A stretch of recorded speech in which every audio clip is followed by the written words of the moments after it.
Hello. Welcome to Everything Enneagram, the podcast where we shockingly talk about everything related to the Enneagram. I know, so on the nose.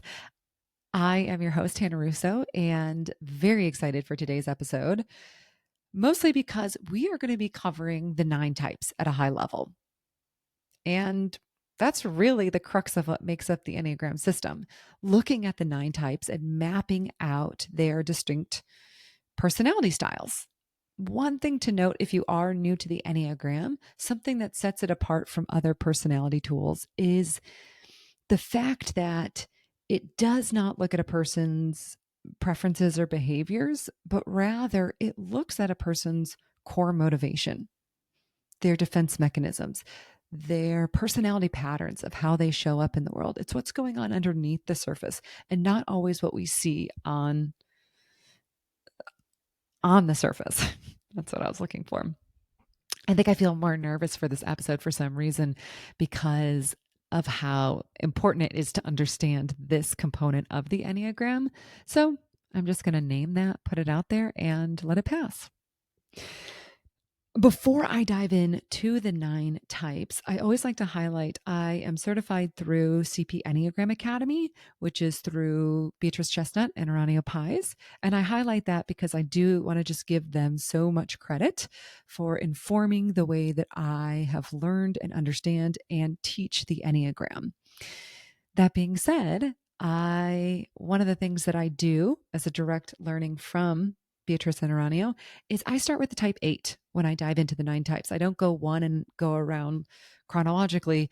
And that's because I think it's helpful to always look at the Enneagram through the centers of intelligence, the body center, your 8s, 9s, and 1s, your heart center, 2s, 3s, and 4s, and your head center, 5, 6, and 7s.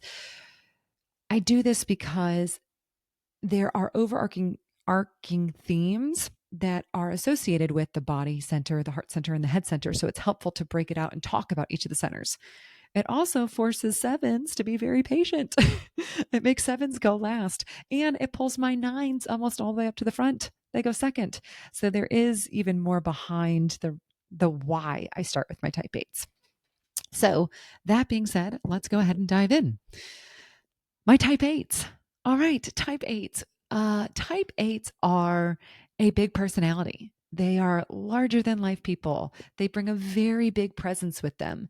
They are referred to sometimes as the challenger, the leader, the boss, the active controller. And what's happening for a type 8 is there is a strong need to be in control.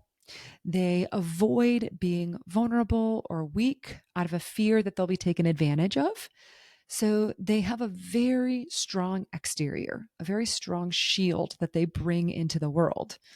They're naturally oriented to injustice. And because of that, they protect and advocate for the underdog. I see a lot of 8s doing a lot of good in the world. I think Mother Teresa herself was an 8. So driven by how do I make right what is wrong. 8s are very, let's say, sensitive to manipulation, dishonesty. They have a strong BS meter. They are constantly scanning. They like when people are very direct with them.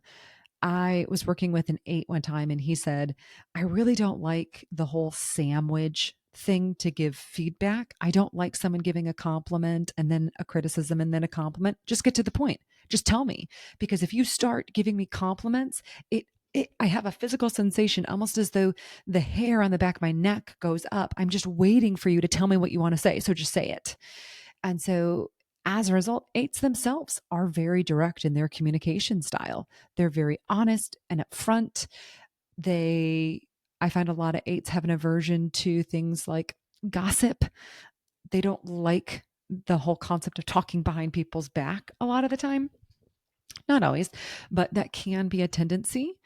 One thing that maybe you've heard of when 8s have been talked about is that 8s like conflict. And this is not true. 8s don't like conflict, but they're very comfortable with it. It's a way for them to, when an 8 pushes on someone, it allows them to test how much someone pushes back, to see who they really are, what they stand for. So they're comfortable leaning in, taking charge. In a corporate setting, I oftentimes see eights, if someone's taking too long to get to the point, chime in and say, okay, let's get to the point. Let's map out where we need to go. What is it that someone's not saying and they want to say it and get it out there? Again, these are all examples of types of behaviors, but we have to make sure we're aligned with what's happening with a type 8. And that is, I'm acting or I'm behaving or I'm showing up in this way because what's happening underneath is I do not want to be taken advantage of. I do not want to be controlled. I do not want to be hurt. Eights have the strongest shield because internally they're actually the most sensitive out of the 9 types. So if you are a type 8, the growth work for you is really around how do you allow yourself to earnestly connect with others, bring that wall down, allow yourself to be vulnerable, to see vulnerability as a strength.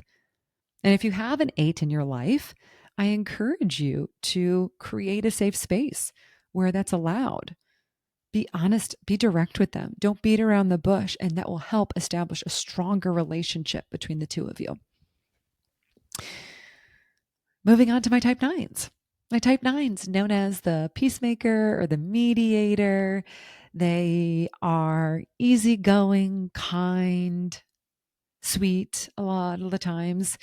And the reason for this, of what's happening underneath for a type 9, is type 9s are driven to have an internal peace, to be okay, to allow this steady stream of inertia to carry them through life.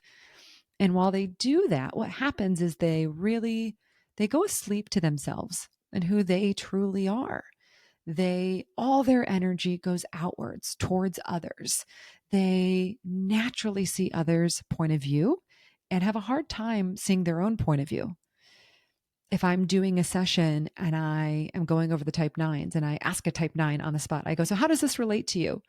I'll see them get flushed in their cheeks. They don't like being taken off guard because they don't know. A 9 needs time to digest what you are asking them. It's as though they have to take what you're saying and eat it and swallow it, figure out how it's settling inside them, and then it can come back up.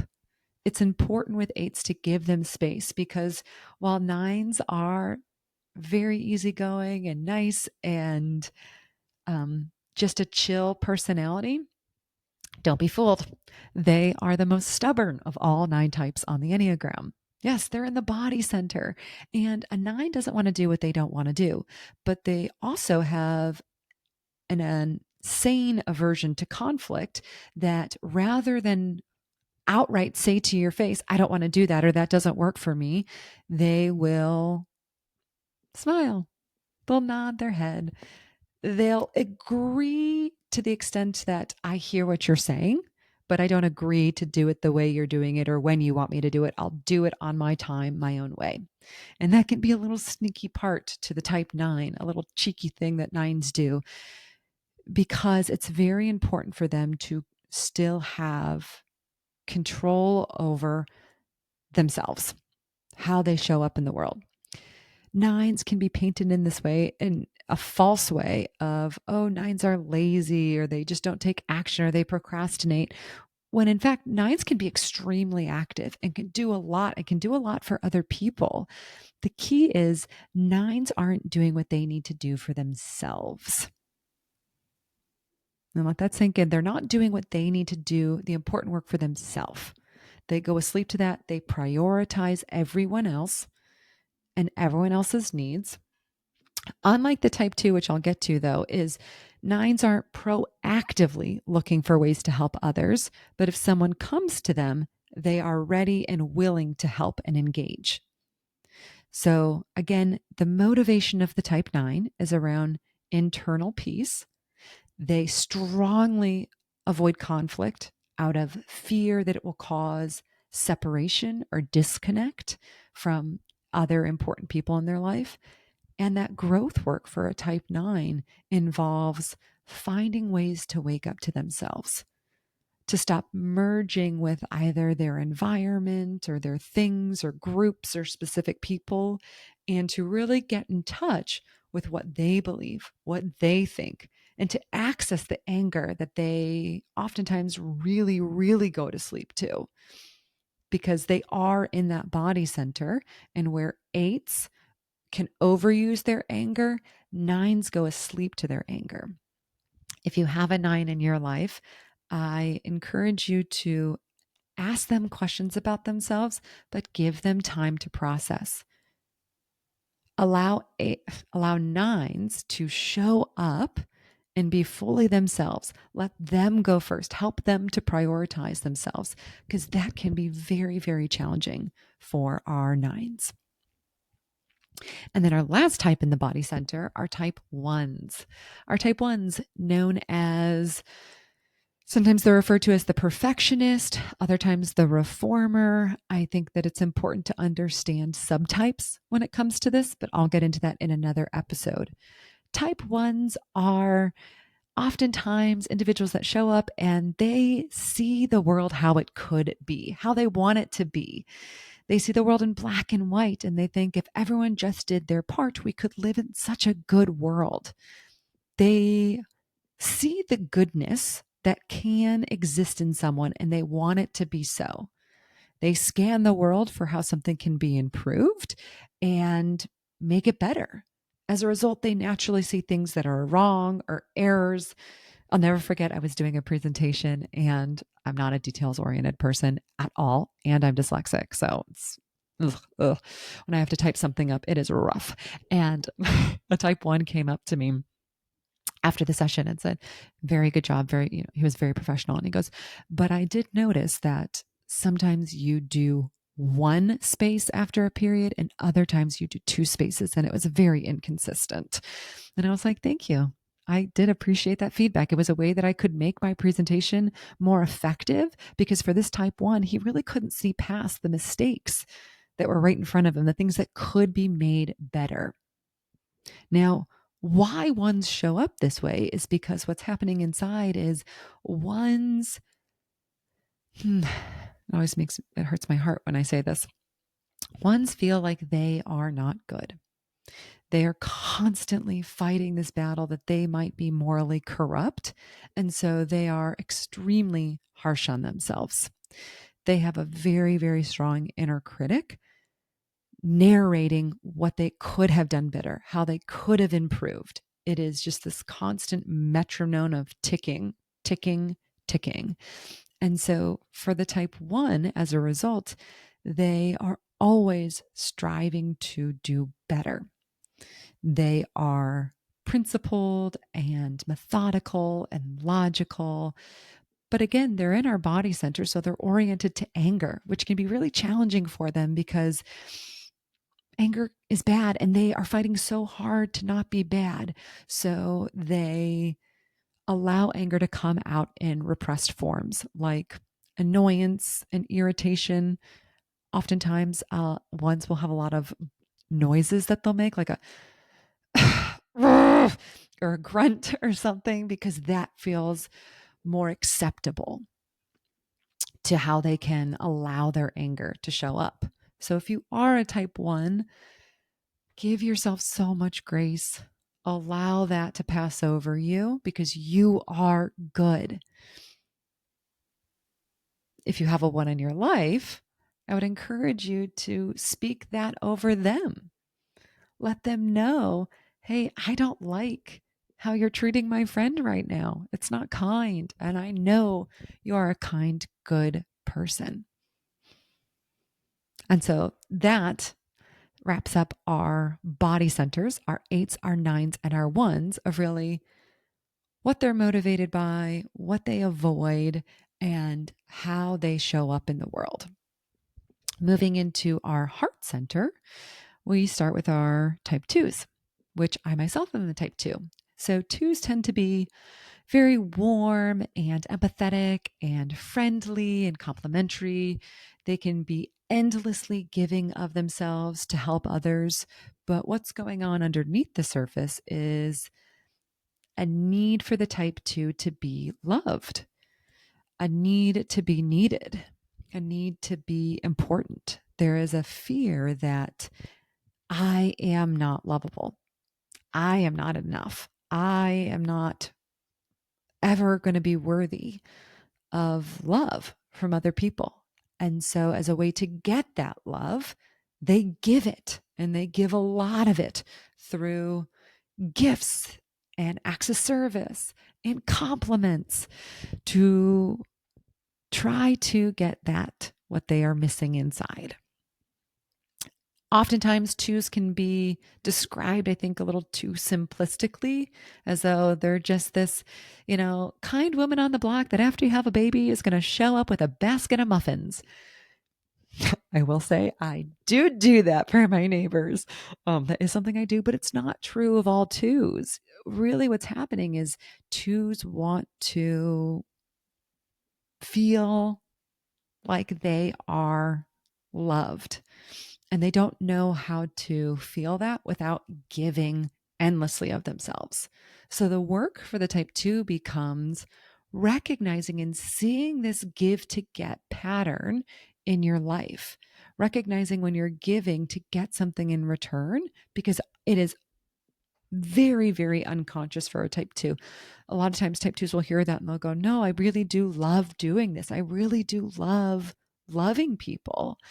And so it's just ensuring that they're not overextending. Twos have a hard time saying no. They have a hard time with boundaries. And what can happen with a type 2 over time, if they don't check in with themselves, is they can really grow resentful towards these other people in their life that they have given so much to, if that appreciation doesn't come from the other end.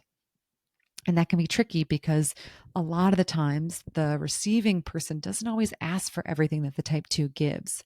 So for the type 2, it's learning how to, all that love you're pouring out on everyone else, pour it back in on yourself and really allow yourself to be authentic and who you are and take up space, because you're worthy and you deserve to take up that space. If you have a 2 in your life, help encourage them to say no and put boundaries in place. If you ask them to help you with something, ask them a couple times. Are you sure? Are you sure? Are you sure? Make sure you give them a lot of opportunities to say no. And if you are a type 2, something that has helped me, because I definitely was a chronic person that would say yes to everything, give yourself permission to say maybe. Let me check. Let me see. Let me get back to you. It doesn't have to be an outright no, but again, putting up a little bit of a boundary to protect all of that love that you have going outward, to give it to yourself as well. Now, and the last thing I'll say about the type 2s is, being that they do fall into the heart center, where we covered in the body center, really that orientation in relationship to anger. In the heart center, it's related to sadness. And the type 2's relationship to sadness is they have completely repressed it. They repress it because they have held on to this belief that people don't like sad people. No one really wants to be around a sad person. So I'm not going to be sad. I'm going to be positive, because people like positive people. And what people like, I want to be so that I can be liked. So again, the work for the type 2 is get out a jackhammer, really, and get through that cement layer of repression to unearth the sadness that lays dormant there, and to tenderly and compassionately care for it. Moving on to our type 3s. Our type 3s are oftentimes called the achiever. And the way a 3 shows up in the world is with a list of things to do and things to achieve. And they are goal-oriented and driven and competitive. They are very aware of their image and how other people view them and how others see them. And what's driving these behaviors to achieve, to win, is this deep sense of, I am not worthy outside of what I accomplish. My accomplishments, the things I achieve, are how I have worth. And they have lost sight of their true self. I know it's sad. They they have put on an image of what they believe success looks like in the world, of what people believe is successful, and that's how they present. A lot of threes I know oftentimes have a role model or even an anti role model, someone that they really don't want to look like, or someone that they're striving to look like. And that informs what they believe is successful, how they should show up in the world. They are very good mentors. They do an exceptional job of mapping out how to get to the end goal, and they execute with um, oftentimes precision. And they are extremely successful in organizations and on teams, and they rise to the top because they are so driven. A lot of threes that I know oftentimes do Ironman, marathons, physical feats to their body that are still measured and tangible because it allows them to feel that sense of worth. What they're avoiding is failure. Three has a very hard time sitting with failure because it's so tied to their identity. The work for the type three becomes really get in touch with their true self. Really go inside and figure out who they are versus who they believe they need to be to not always have to drive to achieve, and finding that inner sense of worth in just them, their existence, that they are enough. If you have a three in your life, I find it really helpful to give them words of encouragement, not just over, or words of affirmation, not just over the things that they achieve or the things that they do, but in those small moments when they just show up and are themselves, really acknowledging that and mirroring for them that they are enough, just as they are. Their relationship to sadness, while twos will repress it, threes are out of touch. They go out of touch because oftentimes emotions can really get in the way of the goal of where they're headed, of the image of the person that they want to be. So they really remove themselves, and it can be very hard for them to access emotion. That being said, they still are in that heart center. So they are aware of how other people perceive them and how other people feel. They can have very high emotional intelligence because they are scanning for what people like, what people view as successful, and then they can present themselves in a way that matches that.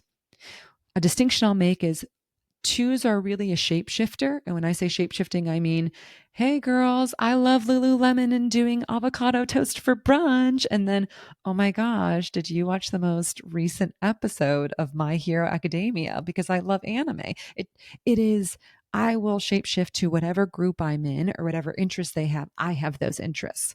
That's really shapeshifting. And twos can do that to feel a sense of connection to the other people in their life, whereas threes don't necessarily shapeshift, but they will present the best side of themselves. They'll understand the homework, they'll understand the assignment of what's required, and they'll get an A plus and extra credit. So they'll present as best as possible. So growth work for you, three, you are enough to go inside and really find something that feels very authentic to you and not share it with anybody else. Just allow it to be something that is yours. And if you have a three again in your life, find ways to give them that affirmation outside of just the things that they've accomplished. And then our final type in the heart center are type fours. Oftentimes, fours are called the individualist, the creative, the artist. And fours, they naturally see what is missing in the world and they want to fill that space. They want to fill it with something beautiful and something unique and something special. And the reason that they show up that way is because what's happening inside is this fear that something's missing in me. There is something wrong with me. And that's really hard for a 4. It makes them extremely sad because there's this longing for something that they don't know where it is. And so the outpour becomes they are very emotionally aware, they're very authentic, they have an emotional intensity and expressiveness that they bring into their environment. 4s, while 2s can shape shifts and 3s can really present themselves in the best way because, again, they're all in the heart center, 4s don't do as well as this. And that's a good thing. 4s are unapologetically themselves. They're authentic. And similar to our type 8s, they have a strong BS meter. They see through people's facade and they will call people out on it because what they want is they want to see people for who they truly are. And in return, 4s want to be understood. When they communicate, they can have a lot of intensity in the way that they communicate. It's not that a 4 is looking for you to agree with them or placate them. They want an acknowledgement that they are understood. But then it can get tricky for them too, because then if they are really, really understood, that gets at the sense of, again, I'm not that special. And so it can be this tension, this push-pull relationship between how can I be unique and special and different, but also fully understood at the same time. 4s have a naturally comparing mind. They scan the world and they see others and they compare. Sometimes they're better than and sometimes they're less than. And it can be hard for them to remain present in the moment and with themselves. They long for things of the past. They can be very nostalgic in their thought patterns and the way they process the world.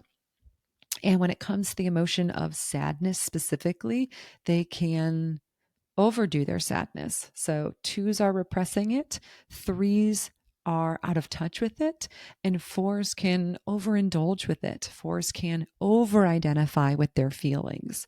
They can spend a lot of time in their head thinking about how they feel and how things have impacted them. And it's important to draw them out and bring some lightness and levity when they do get into that more, it can be a depressive state. Now, I will do an episode fully dedicated to subtypes, but I have to call it out with the type 4 because the 3 different subtypes for the type 4 can look very, very different, especially on how they relate to sadness. So you have 3 different ways of relating to it. You have one of the subtypes, and like I said, I'm just going to keep this high level, one that goes really against it. And so they present as more glad. You have one that leans into it and they are more sad. They're more of the archetype sad 4. And then you have one that really gets mad. They're mad about their anger. And they bring that and they carry it and they project it into the world. So I'll do more on that in my subtypes series, but just wanted to call that out as I went over the type 4. So if you yourself are a type 4, thank you for showing up and being yourself and being your authentic self. I know that's something as a 2 is such a gift for me to be able to witness because I'm always working on it and I'm appreciative that I have an arrow to come and meet you there. It's so needed and refreshing, the perspective you bring. If you have a 4 in your life, I encourage you to come alongside them and draw them out when they get into the comparing mindset to help them get to more of this equanimity. That you are good. You do not need to be better and you are not less than. You are good and special and unique just the way you are and the gifts that you bring. And make sure you help them feel understood.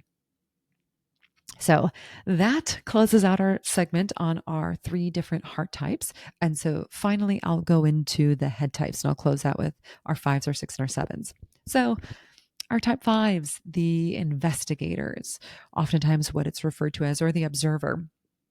5s are private, observant, intelligent, polished individuals.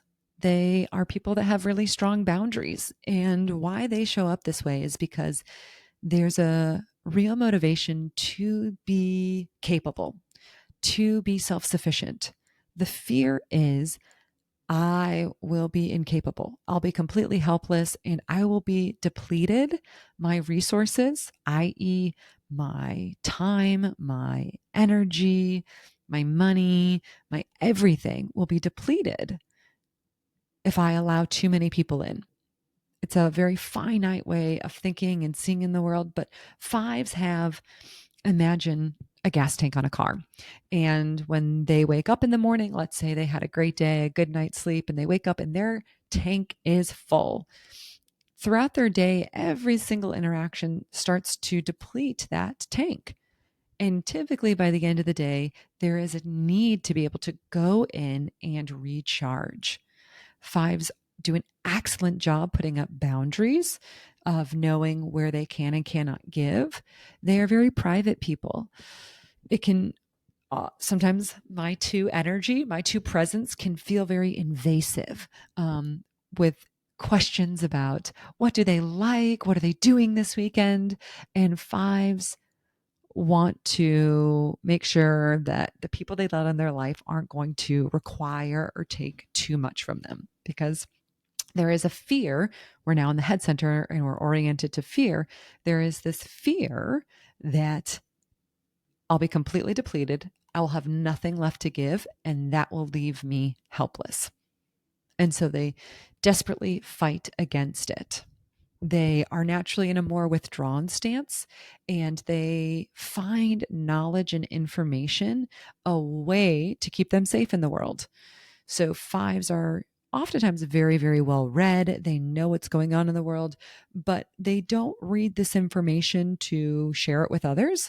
In fact, if a five does share information with you, it's as though they're giving you this golden nugget of, all right, I did all this work to learn this information and I'm giving it to you.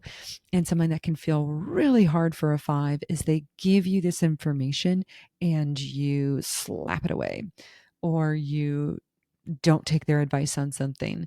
And that's predominantly because it takes a lot for a five to get to the place that they want to share that with you. So if you have a five in your life, and I do, I'm married to one, it's important to really give them space, give them boundaries. I know if I need to have a more emotionally forward or intense relationship, I always give my husband several days' notice, or at least I try to. They don't like to be put on the spot. They're going to immediately want to withdraw into their shell, but giving them time to process and show up, they will be fully present and able and capable of engaging. But it can be hard. Five struggle to really connect with others and to allow themselves to get in touch with their own emotions. So if you're a five, find ways where you can move out of that scarcity mindset, that need to hoard your information, that need to hoard your time, and see where you can start to give of your information or give of your time to other people. If you have a five in your life, make sure you respect their boundaries. Like I said, finding ways to give them a heads up if something's coming down the pipeline, or when they do share information with you, acknowledging that that's a big deal. I mean, not in a placating way. If I won't like that, like don't look at them and be like, wow, thank you for that gift of information. But simply your presence and being there, that is enough for a five. Knowing that you're not going anywhere, that's enough for the five. Yes. Our sixes, moving on to our type sixes.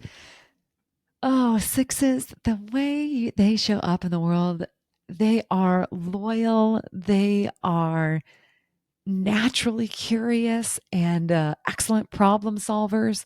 Their mind is scanning the world for potential problems or things that could go wrong, threats, and they want to be prepared. They see the world through the lens of what can go wrong. and they want to be prepared for it. They are sometimes called the loyalist, the contrarian, devil's advocate. They have a need if there is consensus or groupthink going on in an environment, they will go against it because they want to ensure that they're looking from all point of view, all perspectives. Sixes ask a lot of questions. And the reason they ask a lot of questions is because what's happening inside is a lot of doubt, a lot of worry around how do we know? How do we know if this is the safest way? How do we know if this is the way to do it? And their motivation is to find safety and security. And that safety and security can come through the means of authority figures. It can come through the means of institutions. It can come through the means of money. It is really oftentimes, how do I find these things in my life to keep me safe? Because we are in the body center and they are very, very, very connected to the emotion of fear. And similar to the type 4s, it's important to highlight for the type 6 subtypes, the 3 different versions of the type 6 look very, very different because it's how they react and respond to fear. So you have one type that they respond to fear with a fawn response. You have one that responds with a more freeze, and one with a fight. And so when you have these 3 different orientations to fear, it can look very, very different. You know, the one that is a fawn response versus a fight response, we call it a counter type. And so I just highlight that. I'll do a much, much deeper dive, but it can lead to mistyping if you don't know that with the type 6. So 6s are curious, they ask a lot of questions, and if they feel like someone is being inconsistent, that will cause them to pull away.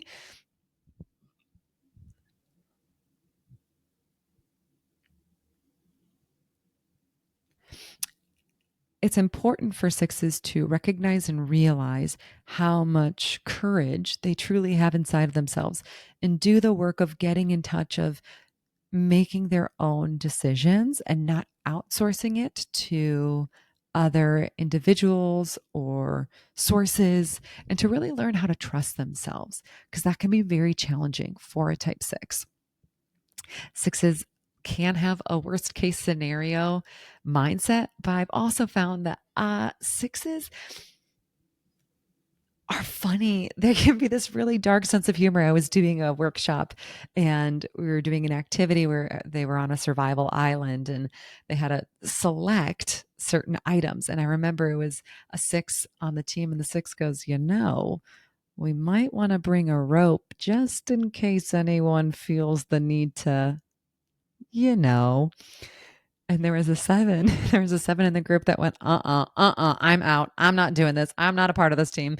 And I just thought it was so funny because 6s they can go to a very dark humor. They bring that levity to what can go wrong, but they are not neurotic. I sometimes feel like 6s can be placed in this of they're constantly anxious, they're constantly worried, and that's also not the case. They are just simply scanning and they're motivated.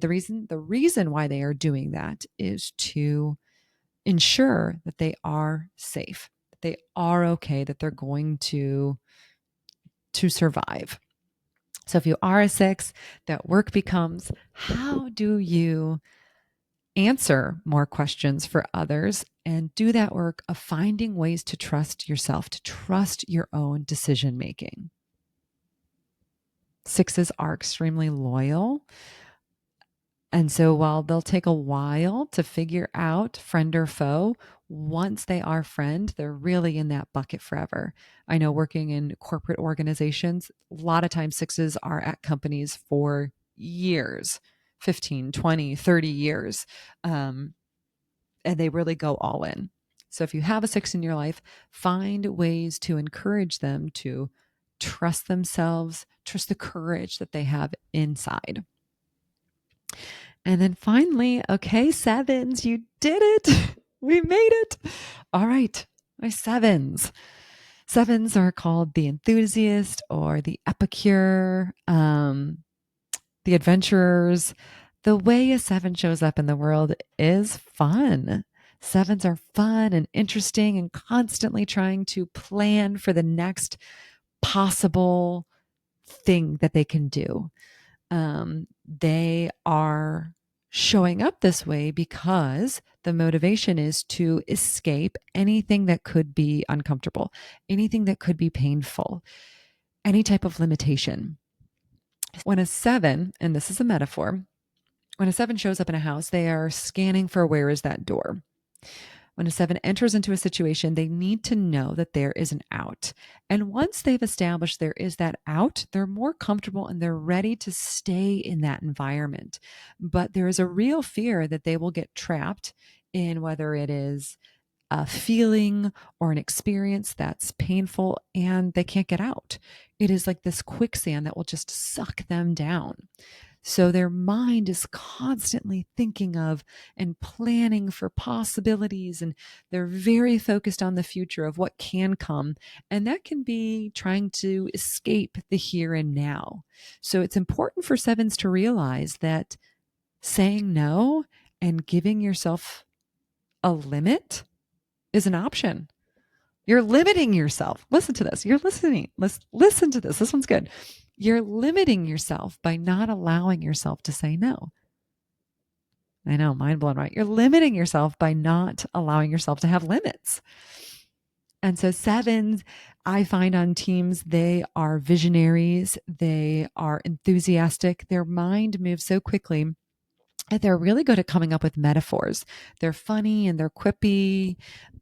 But the work becomes getting them grounded, getting them more in touch with things that are uncomfortable, things that are a little bit more mundane. Sevens in a work environment really hate doing expense reports. Oh, they really hate going through and mapping out in Excel or doing tedious work because it's not fun. And sevens aren't just about fun. They're also about, it's really about what sparks my interests. A seven can find putting a boat in a bottle interesting and start watching endless YouTubes on putting a boat in a bottle. But then something can pop up about the secret lives of Mormon wives, and now they have to binge watch all of it. But then all of a sudden, a friend just invited them to go to Santa Monica. And oh my gosh, that sounds so fun. I have to go to Santa Monica. And so they can really bounce from one thing to the other. And the work then becomes, for the seven, taking that deep breath, coming inward, settling yourself, and understanding that it's okay to say no. And it's okay when something is boring and that you won't get trapped in it. If you have a seven in your life, congratulations. And I have a lot of sevens in my life, a lot of seven friends. So I feel very, very fortunate for that. But encourage them, find ways to help them get in touch with things that are uncomfortable. It's hard, but it will help them grow and will be so, so rewarding in the long run. And again, orientation to fear in that head center, seven's fear is around getting stuck in something painful or uncomfortable. And that's what they're trying to escape. That's what's driving their motivation for how they show up in the world. So we just made it through all 9 types. And I really, really hope that that was able to shed more light on the why for all of these types. But I just want to close out by touching on with each of these types. I wrote them down actually because I didn't want to forget, but I wanted to just, each type has a gift that they bring, and then each type has what I'll call a trap. So I just want to highlight what that looks like to close out this episode for each of the types. Again, starting with our type 8. Type 8s bring strength, but they must learn vulnerability. Type 9s bring peace, but they must learn to wake up. Type 1s bring integrity, but they must learn to release control. Type 2s bring love, but they have to learn self-care. Type 3s bring drive, but they must learn authenticity. Type 4s bring depth, but they must learn equanimity. Type 5s bring wisdom, but they must learn engagement. Type 6s bring loyalty, but they must learn trust. Type 7s bring joy, but they must learn stillness. Thank you all so very much.